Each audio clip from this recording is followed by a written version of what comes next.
সর্বস্তরের মানুষের শ্রদ্ধায় বিদায় নিলেন চিত্রনায়ক।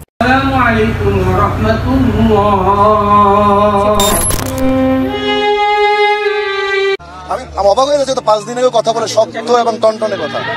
এবং আল্লাহর কাছে বলবো তার গুনাহ মাফ করে দিয়ে তাকে জান্নাত বেশি করুক, এবং বাংলাদেশের প্রতিটি মানুষকে অনুরোধ করব।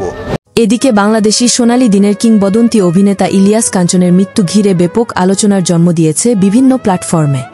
কিন্তু এই কিংবদন্তি অভিনেতা কি সত্যি কি মৃত্যুবরণ করেছেন, নাকি তাকে কিছু ভিউজের আশায় জোর করে মেরে ফেলা হয়েছে? আজ আপনাদের সাথে এই বিষয়ে বিস্তারিত আলোচনা করা যাবে। চলেন তাহলে শুরু করা যাক। ইলিয়াস কাঞ্চন বেশ কয়েকদিন ধরেই তার ব্রেইন টিউমার নিয়ে গত 7 মাস থেকে লড়াই করছেন। এমনও অবস্থায় জানা যায় এই কিংবদন্তি সোনালী দিনের অভিনেতা ইলিয়াস কাঞ্চনের এই ব্রেইন টিউমারটি এই বাংলাদেশে অপসারণ করা সম্ভব না। তাই সে তার বড় ছেলে মিরাজুল মহিন জয়ের কাছে লন্ডন সফরে পাড়ি দিয়েছে, সূত্র ধরে জানা গিয়েছে। এবং সেখানে গিয়ে তার ব্রেইন টিউমারটি অস্ত্রোপচার করা হয়েছে বলে গণমাধ্যমে উঠে এসেছে। সেই সাথে এই কিংবদন্তি অভিনেতা ইলিয়াস কাঞ্চনকে এবার দেখতে গিয়েছে 80 দর্শকের মারাত্মক ট্যালেন্টেড অভিনেত্রী রুজিনা চৌধুরী।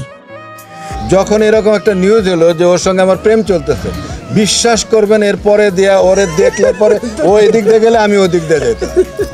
এই রুজিনা এই ইলিয়াস কাঞ্চনের পাশে থেকে একটি ছবি শেয়ার করেছে, যা রীতিমতো ছবিটি ভাইরাল হয়েছে। ছবিটিতে দেখা যায় ইলিয়াস কাঞ্চনের মুখ সাধারণ মানুষের চাইতে একটু বাঁকা হয়ে আছে।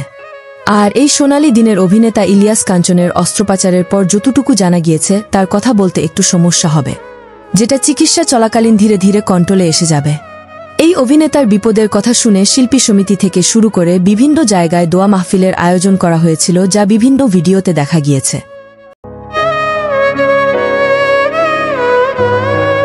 সেই সাথে এই অভিনেতার এই বিপদের দিনে তার পাশে দাঁড়িয়েছে বাংলাদেশের মেগাস্টার শাকিব খান। শাকিব খান তার ব্যক্তিগত হ্যান্ডেলে এই কিংবদন্তি অভিনেতাকে ঘিরে একটি পোস্ট দিয়েছেন। চলেন তা আগে দেখে আসা যাক।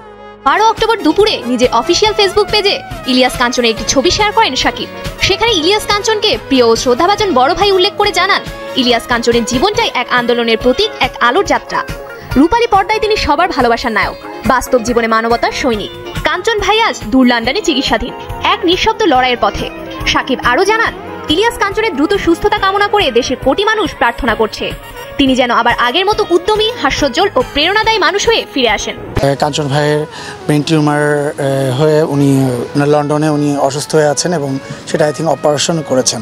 এত কিছু দেখার পর এই কিংবদন্তি অভিনেতা যদি পরপারে সত্যি চলে যান, তারপরেও এই দেশের মাটিতে কোটি কোটি ভক্তদের মাঝে বেঁচে থাকবে এই সোনালী দিনের অভিনেতা ইলিয়াস কাঞ্চন। ভক্তদের ভালোবাসায় আবারও জেগে উঠুক তার মাতৃভূমিতে, আবারও হাসি খুশি নিয়ে দেশের মাটিতে ফিরে আসুক সুস্থ হয়ে, এই দোয়া করছেন তার ভক্ত অনুরাগীরা। এবং আমরাও চাই এই সোনালী দিনের অভিনেতা যেন আমাদের মাঝে আবারও ফিরে আসুক একজন কিংবদন্তি অভিনেতা হয়ে।